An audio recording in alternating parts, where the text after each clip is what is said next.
And here we go. We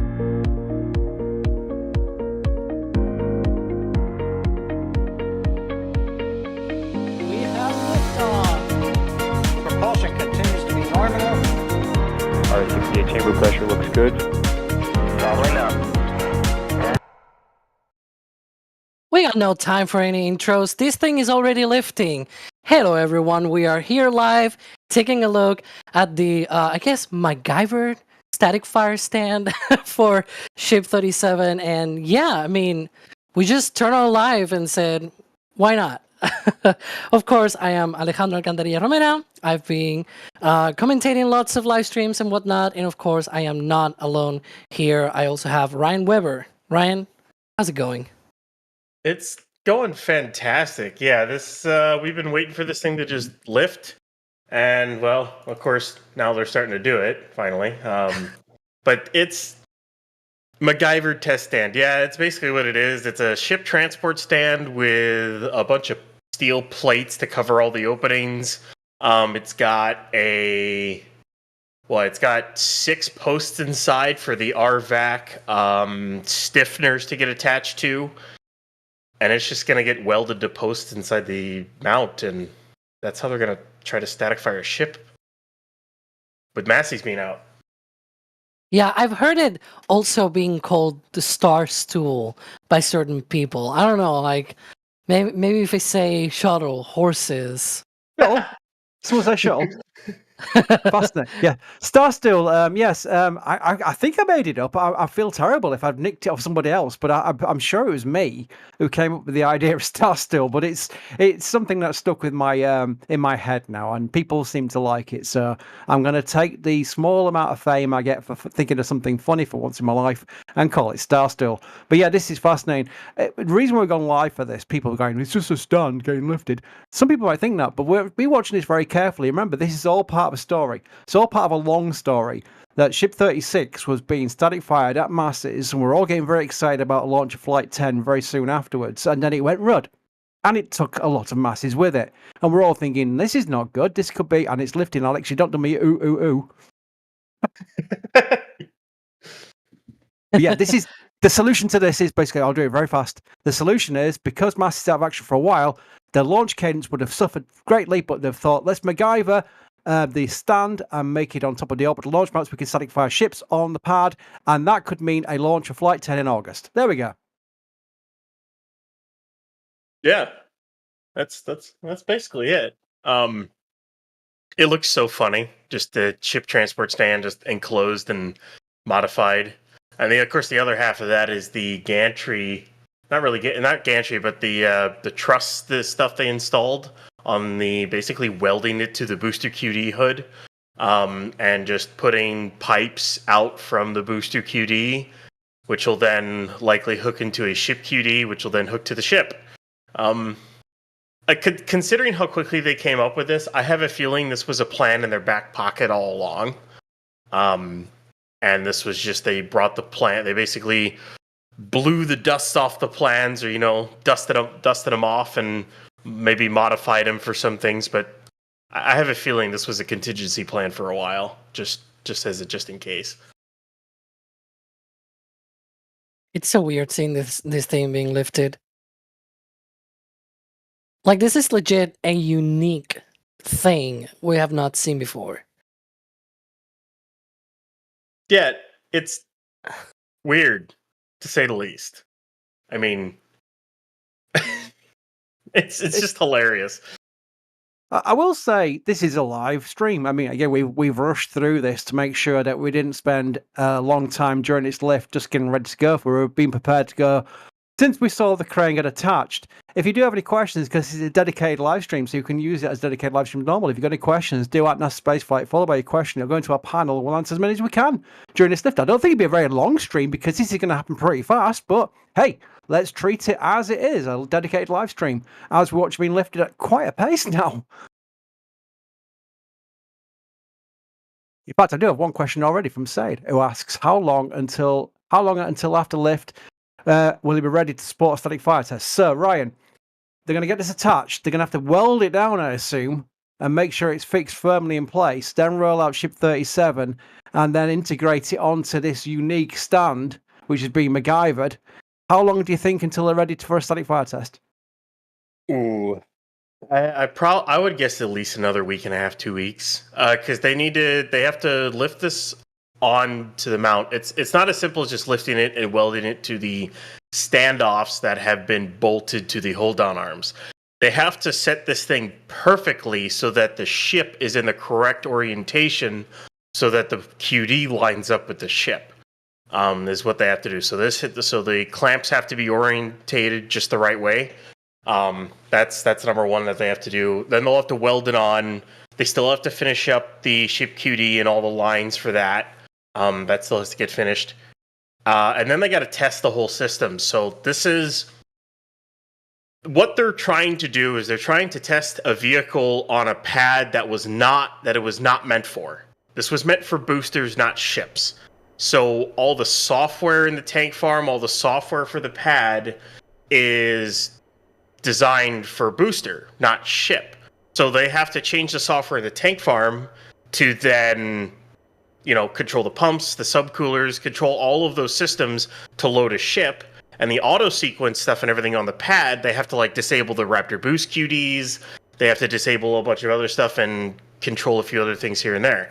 So they're going to run through and do all this test stuff, and I wouldn't be surprised that when they do roll out Ship 37, they actually do a tanking test to make sure everything works correctly before they actually static fire it. And I wouldn't be surprised if they even do a spin prime to make sure everything works as well. So we might see a couple of tests before they actually static fire the thing.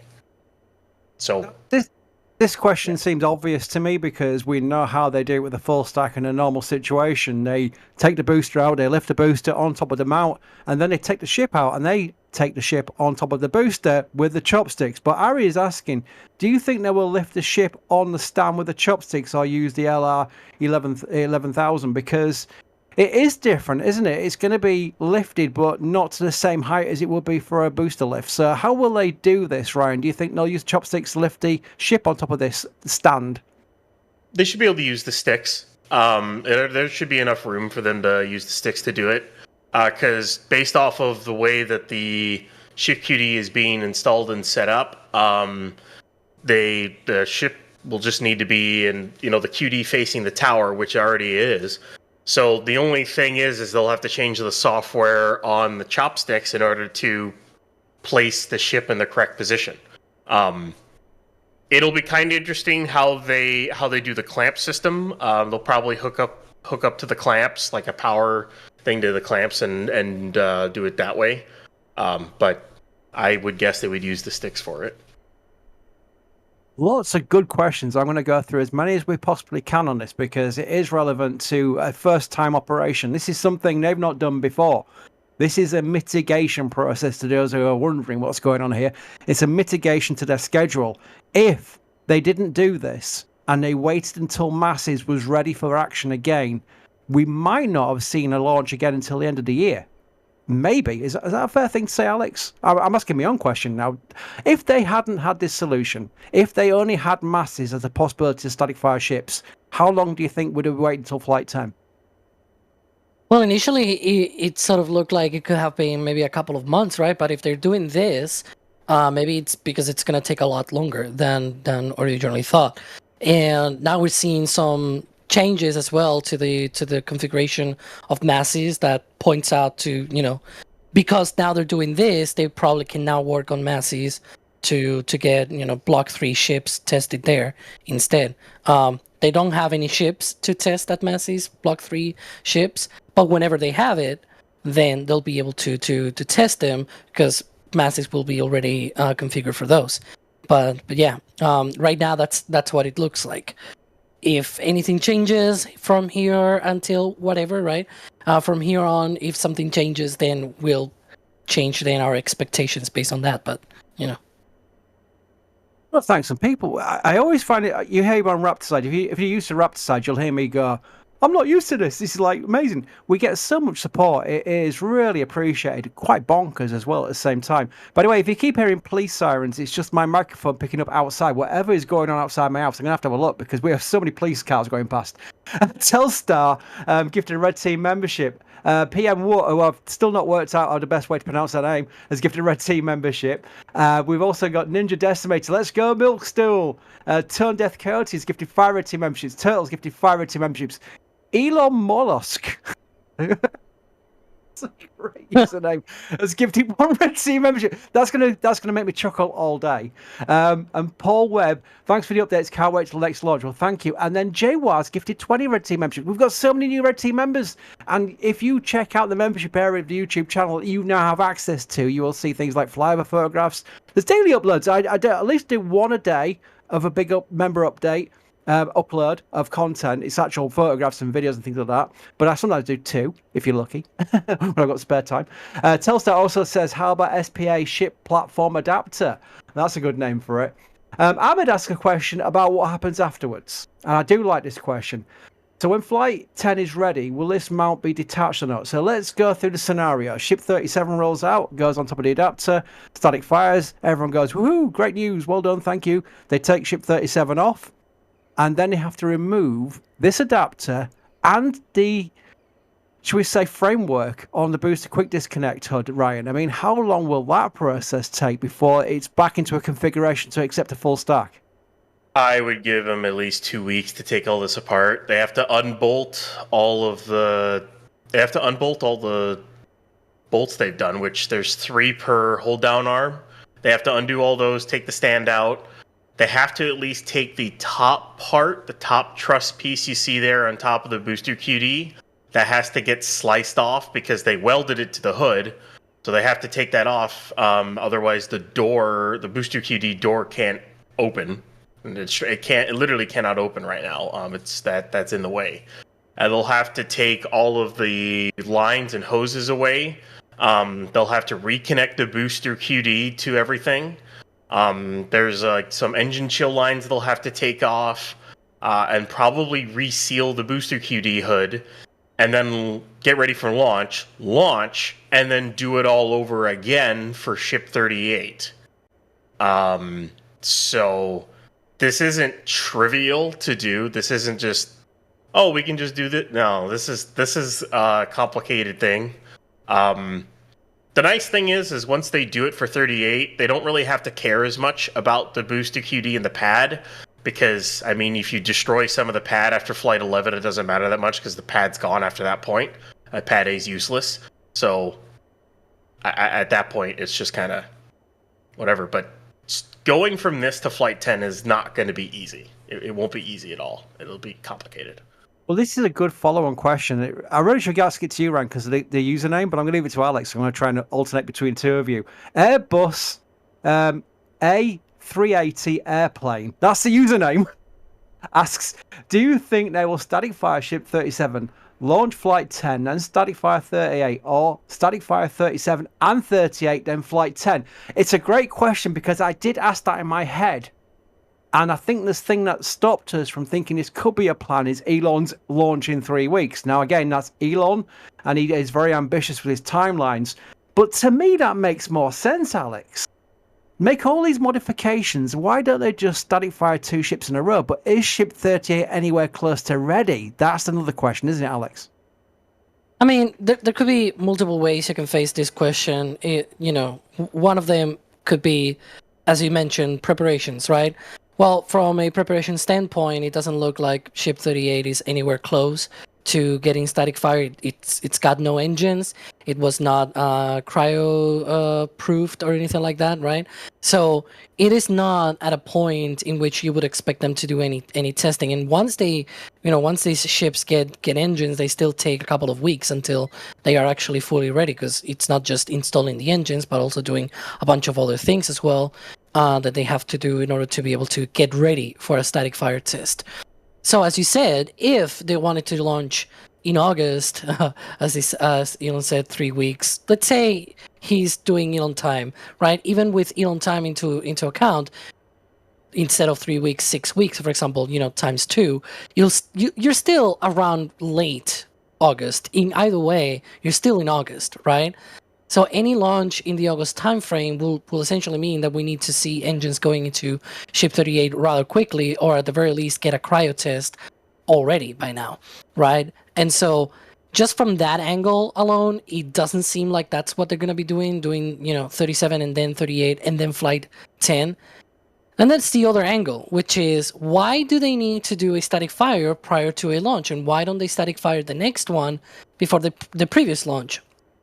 Well, the whole idea is that you can implement the lessons learned from the previous launch onto the next ship before going to the static fire. So that's one of the advantages that they have by doing it that way. And so, given how Block 2 has been behaving lately, I think that will be a blessing for them if they could integrate some of the lessons learned from Ship 37's flight into 38 before, going through the usual static fire testing and whatnot. That's how it looks right now. It doesn't seem... Again, as I said before, if we see something that sort of hints to things going the other way, where, maybe 37 and 38 will be static fired sort of, very similarly, and then do flight 10, then we'll change our minds. But right now, it just doesn't look like that, right? So we'll see. Like Alpha Tango Sierra, Mats, that's your name we go by normally when you're talking in chat. It's gifted 20 Red Team members. 20 Red Team memberships. That's bonkers. We've had so many in just this stream. It's not a massive stream as well. It's a fast stream. We just put it out because we thought, hang on a minute, this is lifting real soon. Let's get ready to go. So it's not like you've had like a day's notice for like a flight or something like that. So that's amazing support for what is pretty much a fast turnaround stream. Thank you for your support as always. Turtle asks, what if this is just a fit check? Is there any chance this is a fit? I've got a question for you, Ryan, after this. So I'm going to go back to you, Alex. What if it's a fit check and they take it back off again? I mean, I wouldn't say no to that. There's a chance, but also these operations are not to take them lightly. No pun intended, right? Okay, it's a fit check, and now they put it again back down on the ground, and then what that fit check was about, right? Like what was all about. If you just put it back on the ground, it seems to me that a fit check will also be sort of like you need to align. Like right now, we're seeing them. It almost looks like they're trying to align it in the correct position to be able to be placed on the arms. This thing is supposed to be welded there, in fact. So like that's gonna be quite interesting to see how they do that. But a fit check will seem to me less intuitive, let's put it that way, for this, at least for this process. But we'll see what they do. Yeah, we don't want a fit check. We want this to be installed, and we're going to look forward to Ship 37 departing Mega Bay 2 and rolling down Highway 4, and we're all like, woo, there's Flight 10 ship. Here we go. That'll be fun. Another technical question. By the way, PM Watt says I do pronounce your name correctly. Well done, thank you. That's great. It's very rare to pronounce anything correctly, so that is a win. I'll take it. Space News from MI asks, this is for you, Ryan, what kind of changes have they made to the booster quick disconnect? So they've cut a few holes into the booster QD hood, and they've basically routed the primary propellant lines, so your LOX and CH4, as well as any return lines and the pressure lines, basically, high pressure lines, are all getting routed up to the top of the booster QD hood there. You can't see the high pressure lines from here. I mean, you kind of can, but they're on the other side of the booster QD hood. So those will all go into probably flex lines that'll then get attached to a ship QD plate. They have a few they can choose from. They can grab. There's one they've had sitting in Sanchez for a while. They are starting to modify Mega Bay 2 for Block 3 as well. So they've got one or two in there that they can use. And we saw them take one apart off one of those work stands. So they've got a few of those they can use. They're still finishing that off, but basically most of the lines are disconnected from the booster QD at this point and are now getting routed to what's going to be a ship QD. And of course, those will have to get reconnected once it's all said and done. So Bonker's chosen violence with his question by asking, I say him, I don't know if it's him, are they not worried about destroying the orbital launch mount if the RUD happens again? Ryan, sounds like you want to take this one as well. What happens? I mean, it's designed to cope better, I assume, the masses. I don't know if I'm making it up, but I would have thought when they designed Starbase, they did have it in mind. What happens if a vehicle explodes at a pad? What's your thoughts on it? Heaven forbid, Ship 37 blows up during its static fire test at Pad 1. If Ship 37 blows up, there's going to be fires inside the OLM ring. Luckily, they have a system that can get rid of those. That's the FireX system, which is for the inside of the launch ring itself. They can basically snuff those flames out, so they can try to protect all the hoses, hydraulics, electrical, everything that's inside the launch ring itself. The booster QD probably will get a little bit singed. I bet they would have to probably replace the hoses inside there. The structure itself of the launch ring will brush it off like it's nothing. It's more of a fireball than really it's still an explosion, but it's not a detonation. So it's not like it's a high velocity event which would damage that steel. That steel will just brush it off like it's nothing. It's more of the lines, hydraulics, electrics around the OLM that'll have the issue. The only other problem with it would be any flying shrapnel towards the tank farm. But likely, I assume it would be fine. It wouldn't be great for it, but to say that it would severely damage the OLM, I don't think it would do it. It would more just damage a lot of the sensitive components inside. And it's something you don't really want. I'm guessing that,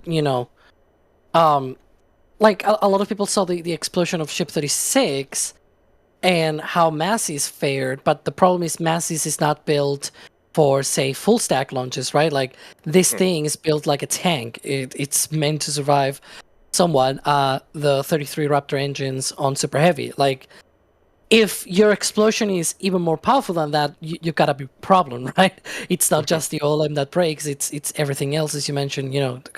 Concerns about the tank farm and whatnot.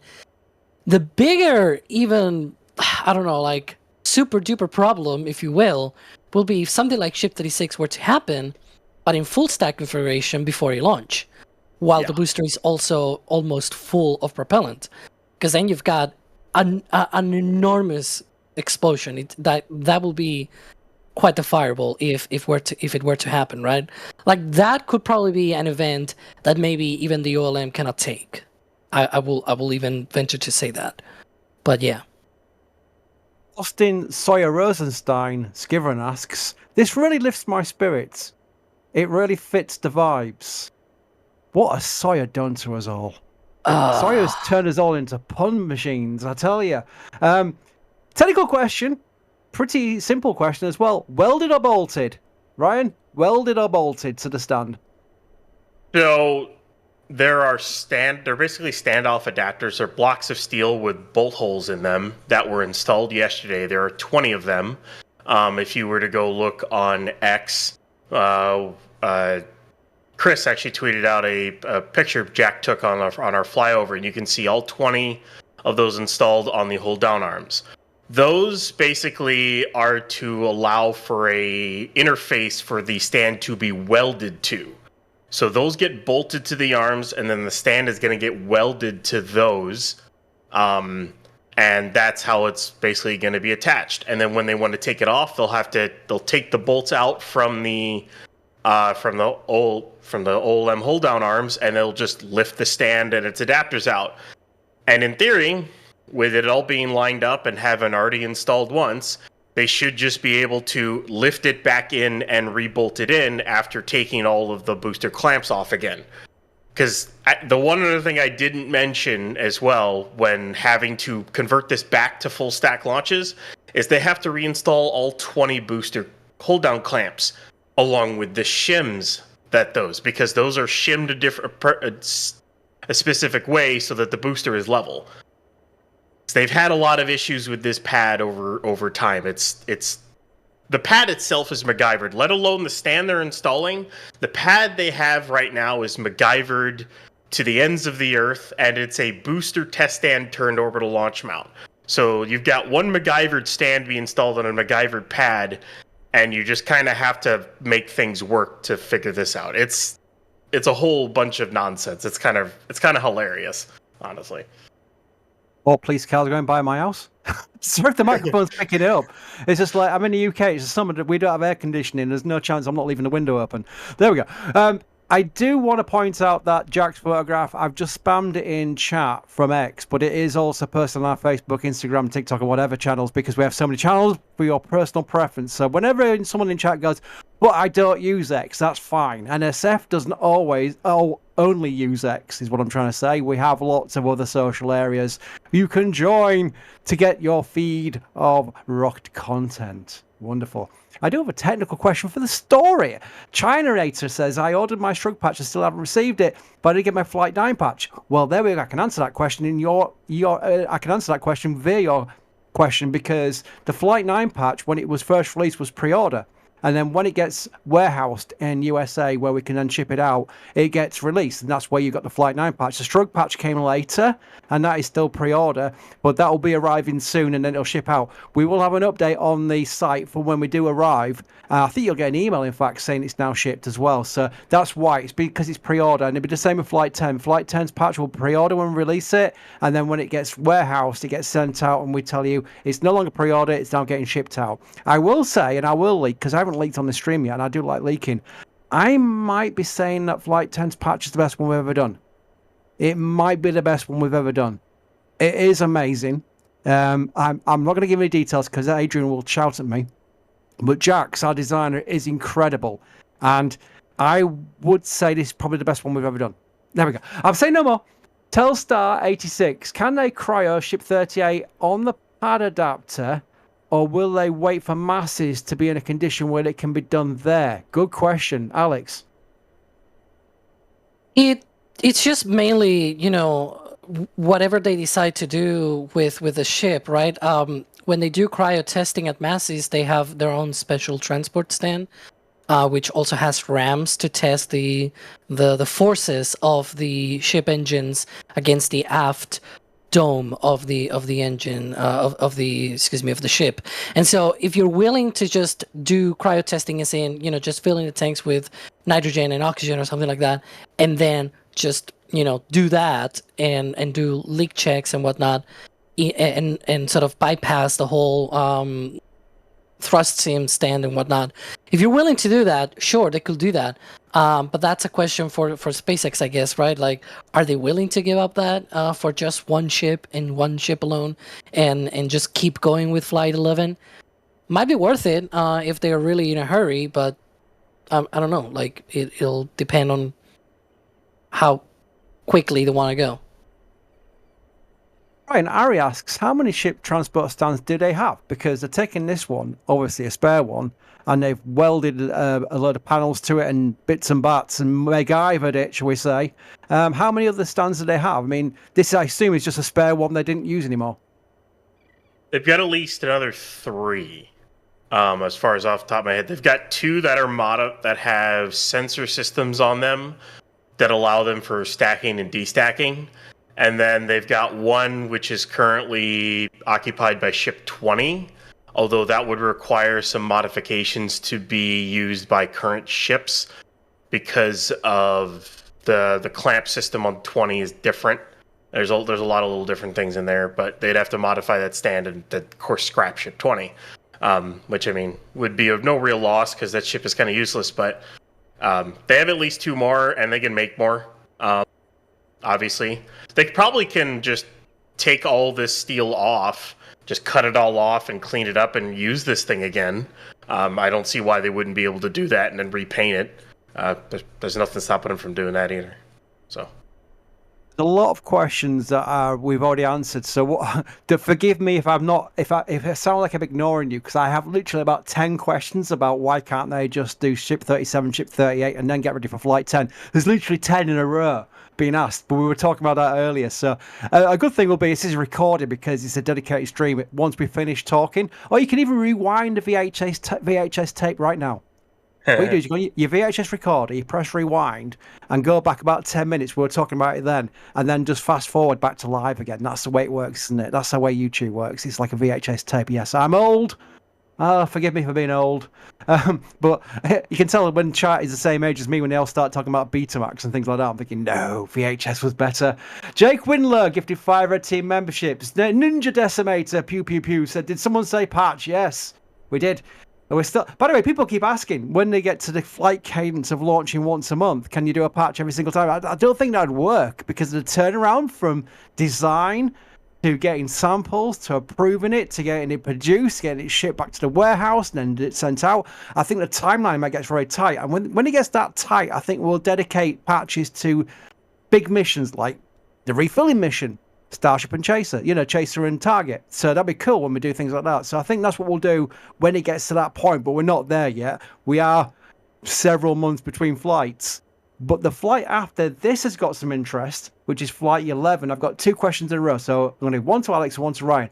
Alex, Severin asks, do you think they could do some sort of aggressive catch on Flight 11 to test the limits of the catch pins and sticks, since they won't be needing them anymore? I saw somebody joking that they should just test the durability of the tower by just making the booster crash against the tower. But I mean, sure, they could try something wild. We think maybe the chopsticks may also get changed as well with a newer design, the shorter ones, because those can move a little bit faster and whatnot, and they can be stopped as well faster without any swinging or anything like that. So maybe they'll try something like that. We'll see. We'll get to flight 10 first, and then we'll see about 11, but could be a possibility.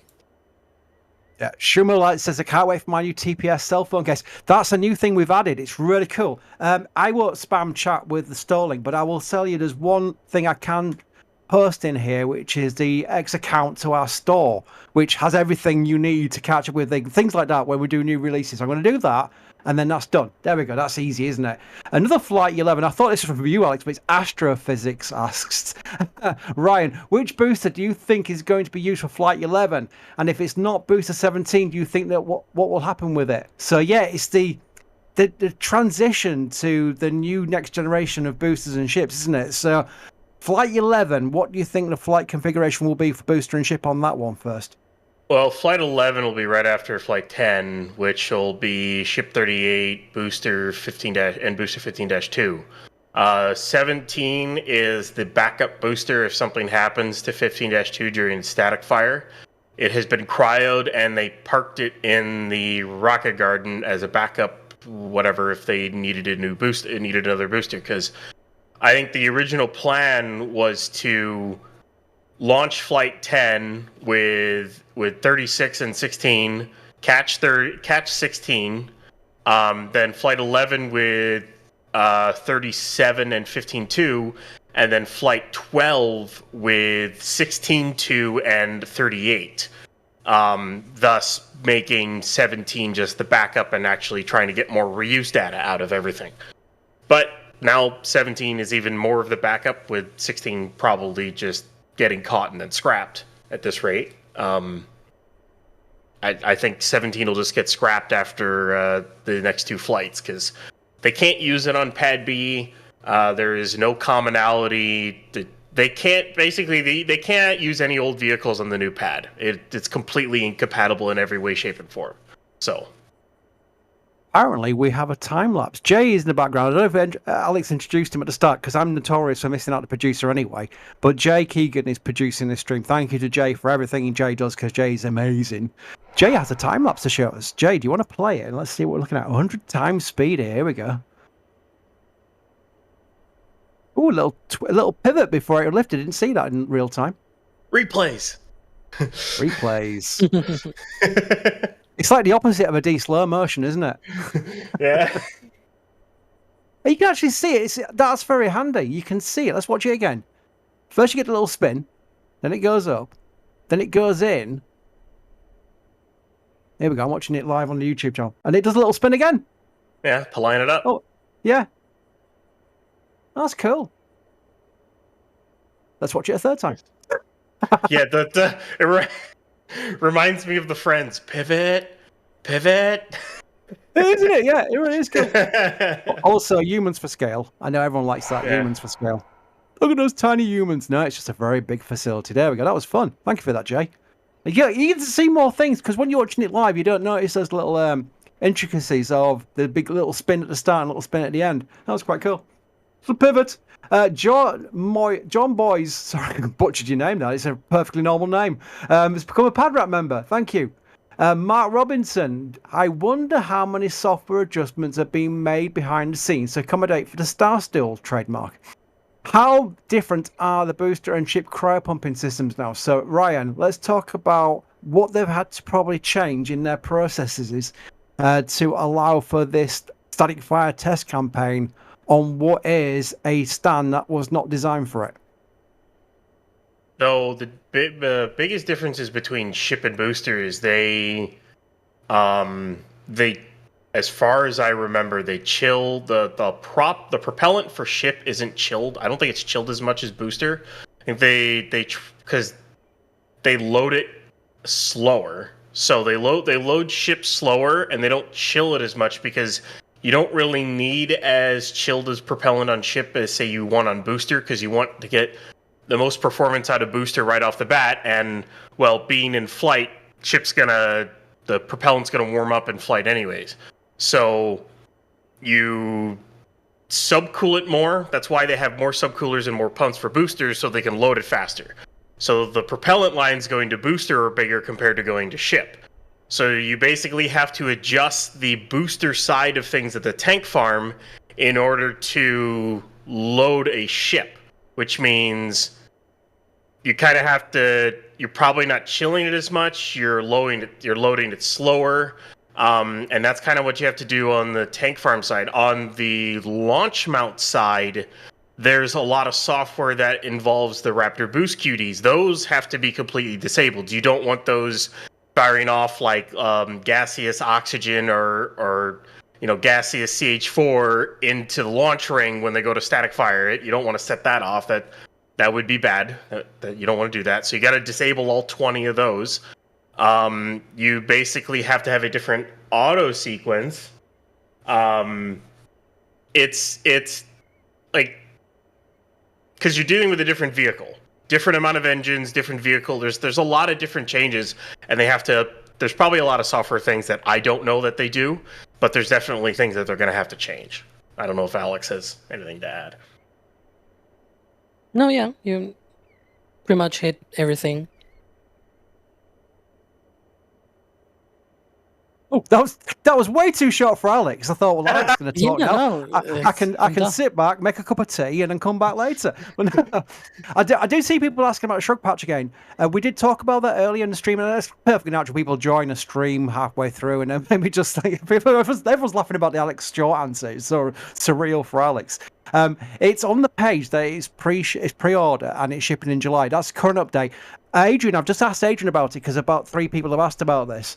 And that Adrian is finding out an actual shipping date today, and we'll update it on thing. We might even send an email out to people who've all pre-ordered it as well. But that is the status. We're all perfectly all normal. That's how we do our patches. We release the design. It's a pre-order. Otherwise, if you wait for it to be produced and put in a warehouse, things would have moved on a long time by then. So that's why we do pre-orders. So we'll update you all. Everything is normal. Everything is fine. It's on track with what the website said at the time it's pre-order. Cool.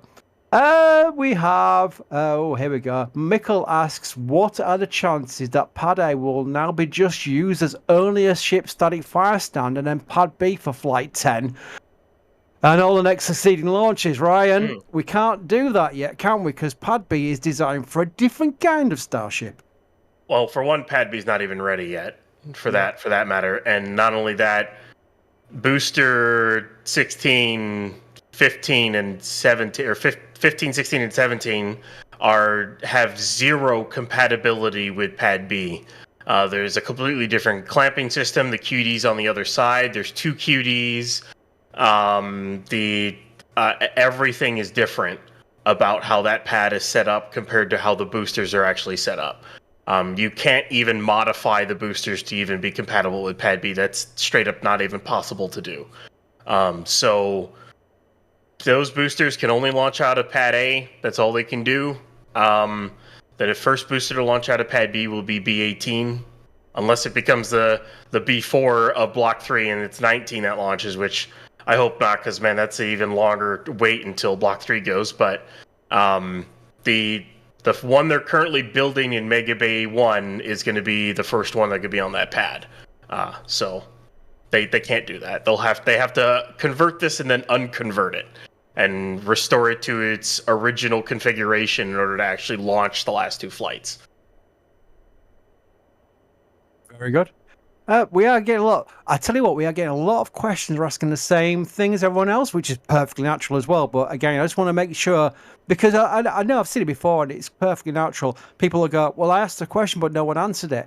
We tend to, if you go back on the recording of this when we're finished, you'll see we've answered it before, or we'll take one question from one person that covers about 5 people asking the same question. So that's how we do it. If we asked every single at NASASpaceflight, we're repeating the same question over and over and over again, if you understand that. So that's how we do it. So don't think we're ignoring anybody. I would never do that. Dino CR asks, could the QD plumbing hook up to the same ship and booster room? If not, why? So we're talking about this plumbing they've added here is because, even the stool as well, this is all about making it compatible to the height of the quick disconnect on the ship, right, Ryan? This is where they've got the right height and they've got the right framework, shall we say, where they can fuel a ship at this height rather than on top of a booster. Because if it's on top of the booster, you can see on this screen right now, the ship quick disconnect is right at the top. That can't be used in this scenario of a ship satisfier. So they've modified it for that, but that's where it's very unique, Ryan, isn't it? For just this ship on this height level. Yeah, and they can't use the booster QD. The booster QD is a completely different plate. As I said before, the lines going to booster are bigger because they fill it faster. So you want a larger pipe diameter in order to have a higher flow rate into your vehicle. And ship doesn't need as high of a flow rate because they don't fill it as fast. And not only that, some of the booster has different commodity needs than ship, because like booster takes CO2 for its fire suppression system. As far as we know, ship uses nitrogen instead of that. And whatnot. So there's differences here and there, and the plates are just designed differently. So it isn't a 1-to-1. Ship has different needs than booster, so that's why the plates are different.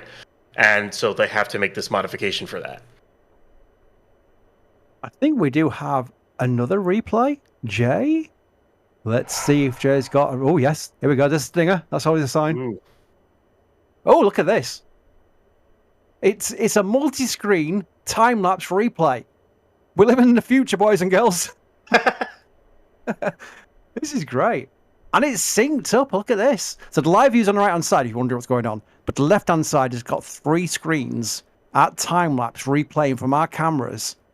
Again, thanks for your support. This is why we can have so many cameras, because you literally support us enough to the point we can do this. And it really is not cheap. This is great. Look at this. First time it's ever happened. I do like that. It's very unique. There is a scenario in the future where we'll be getting like Starlink situations where it's rinse and repeat of the same thing, but it's still fun. But this is a unique first-time operation that we're following in Starbase because of what's happened at Masses. So that is very cool to see. Speaking of sport, JC Davis, you all should have an Alex Answers channel. Alex, do you want your own channel? Oh dear, no. That sounds very, very exhausting, especially on my own. No, I'm so lucky to have here like a whole team of people just handling everything else. Oh boy, yeah, I will probably break things if I were to do things on my own. You know, it does look like that flipper. It looks like it's screwed in. That little pivot at the end, it almost looked like they were screwing it in. It really did look like that as well. I know it's not the case, but that was quite fun to watch on the time-lapse. I didn't notice it live, so it was cool to see these time-lapses. Thanks to Jay for doing that. Turtle, by the way, did anyone else laugh so hard when that you cried when you saw this thing lift? The Flame Trencher's got competition. Well, the Flame Trencher's coming up later. That's a lovely little segue that Turtle probably didn't realise he was doing for us, because we've basically followed what we need to do here, which was a lift of the Starstool, should we call it? I'm going to call it Starstool. I don't care. It's fun. Starstool onto Orbital Launch Mount on Pad 1, Pad A, whatever you want to call it. It's up to you, your personal preference. But we have the Flame Trench coming later as well, and also This Week in Spaceflight, which is later on today as well. So we've got we've got a stream and a video to come later. I like to say the Flame Trench is more of a fun show, and This Week in Spaceflight is a serious news show. I think that's the best way I'd like to describe the two things that follow each other. But thanks. No, it's not called Paddy, Simon. Let's not get down that rabbit hole. But let's just say that's been a fun stream. We've followed this first unique operation. Thanks to Jay Keegan in the background for producing. Very much appreciated as always. And also thank you to Alex. Thank you, Alex. It's always a pleasure as usual. And thank you also to Ryan. Thank you, Ryan. It's always fun. I can't wait to watch the ship get placed on this thing, and it's going to look so weird. I just can't wait for it. It is. And we're looking forward to the future thing that's coming up, which will be Ship 37 rolling out to pad and hopefully being lifted on top of this star still. And we're getting a static fire campaign. We'll be covering all these things live because it is Flight 10 preparations. It is Flight 10 countdown to launch. I am looking forward to when we start scheduling that show because it could be next month. Very much so. So until then, thanks all for joining us, and until later, goodbye. And here we go.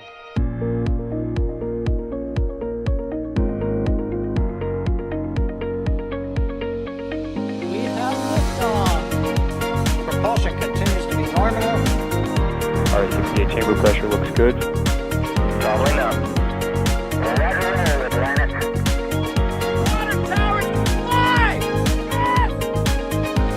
They go down to nominal. Flighting down to SPD off. Bring in SPD off. Off. It's orange! Orange 45! Oh my god! Oh my god! Decollage! Put that in the big bag, 343 unfolds to go. Indeed. We rise together back to the moon and beyond.